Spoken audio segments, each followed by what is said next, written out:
America के राष्ट्रपति Donald Trump पिछले कई महीनों से ईरान को लेकर बयानबाजी कर रहे हैं। पहले उन्होंने वेनेजुएला में रातों रात कार्रवाई करके वहां के राष्ट्रपति को उनके बेडरूम से गिरफ्तार करवा लिया और वेनेजुएला के तेल पर अपना कब्जा कर डाला। इसके बाद उन्होंने रुख किया ईरान का। हालांकि उनका ये दांव इतना आसान नहीं था। 28 फरवरी को उन्होंने अपने सहयोगी इजरायल के साथ ईरान में धमाकेदार हमले किए, लेकिन ये देश 34वें दिन भी ट्रंप की मुट्ठी में नहीं आया है। अब ट्रंप कभी बातचीत तो कभी भयानक हमलों की धमकी दे रहे हैं। वहीं ईरान ने भी जवाब दिया है कि वो ये सब और नहीं सहने वाला। हालांकि डोनाल्ड ट्रंप दावा कर रहे हैं कि अमेरिका इस जंग को जीत चुका है। उसने अब तक ईरान में पहली लाइन के सारे नेताओं को खत्म कर दिया है और ये कहना गलत नहीं होगा कि ईरान के पास एक ढंग का लीडर भी नहीं बचा है और उसकी सारी सेनाएं खत्म हो चुकी हैं। ट्रंप ने यह भी कहा कि युद्ध बस खत्म होने ही वाला है और सबसे महत्वपूर्ण बात कि उन्हें हॉर्मुज से कोई लेना देना नहीं है। जिसकी प्रॉब्लम है वो देखे। जहां तक बात तेल की है तो अमेरिका देने के लिए तैयार है और अगर नहीं लेना है तो हॉर्मुज से जाकर खुद ले ले। तो इस तरह की बयानबाजी आई है ट्रंप की ओर से। ये लापरवाही दर्शाती है कि आपने जिस युद्ध को शुरू किया अब आप उससे अपने पैर खींच रहे हैं और जो परिणाम है वो दुनिया पर थोप रहे हैं, जो कि दुनिया ने शुरू भी नहीं किया।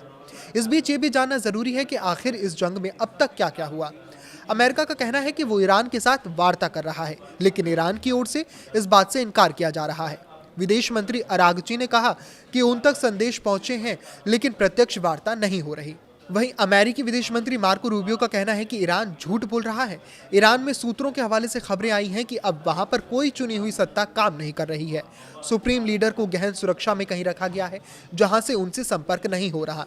इस बीच राष्ट्रपति पेजेश्कियान को सैन्य इकाई IRGC ने किनारे कर दिया है और सारे महत्वपूर्ण निर्णय वो खुद ले रही है। अमेरिकी राष्ट्रपति के युद्ध खत्म करने के ऐलान के बाद बुधवार को ईरान ने पूरे दिन अमेरिका के बेसिस को निशाना बनाकर खाड़ी देशों पर हमले किए। वहीं ईरान के प्रॉक्सी के तौर पर लड़ रहे हिजबुल्लाह ने इजरायल के उत्तरी इलाकों पर रॉकेट छोड़ने का दावा किया। इसके जवाब में इजरायल ने भी लेबनान की सीमा पर जमकर बम बरसाए। अमेरिकी राष्ट्रपति ने साफ कर दिया है कि युद्ध से अमेरिका जल्द ही बाहर आने वाला है। उन्होंने साफ किया कि हॉर्मुज उनके युद्धों के लक्ष्यों में शामिल ही नहीं था। ऐसे में जिन देशों का तेल वहां फंसा है वो खुद उसे बाहर लाएं। अमेरिका बिना हॉर्मुज के खुले भी युद्ध खत्म कर सकता है। रूस ने कहा कि वो ईरान से जुड़े संघर्ष को सुलझाने में मदद करने के लिए तैयार है। क्रेमलिन के प्रवक्ता दिमित्री पेस्कोव ने बताया कि राष्ट्रपति व्लादिमीर पुतिन लगातार क्षेत्र के नेताओं से बातचीत कर रहे हैं।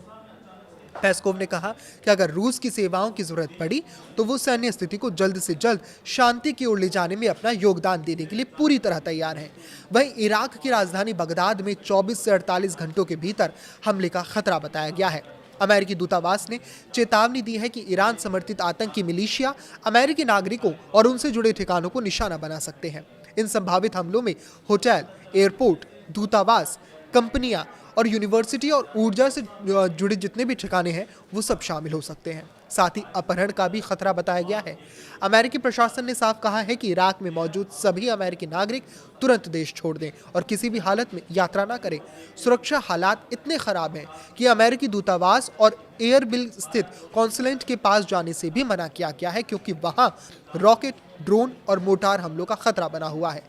इराक सरकार भी इन हमलों को रोक पाने में पूरी तरह सक्षम नहीं दिखाई दे रही है, इसीलिए खतरा और भी बढ़ गया है।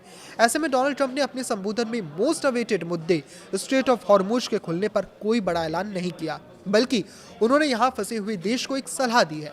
ट्रंप ने कहा कि जंग खत्म होने का इंतजार करें, हॉर्मुज खुद ही खुल जाएगा और तेल खरीदना है तो अमेरिका से खरीदा जा सकता है। बहरहाल ये मुद्दा फिलहाल काफ़ी लंबा चलने वाला है। इस पर आपकी क्या राय है हमें कमेंट करके ज़रूर बताएं।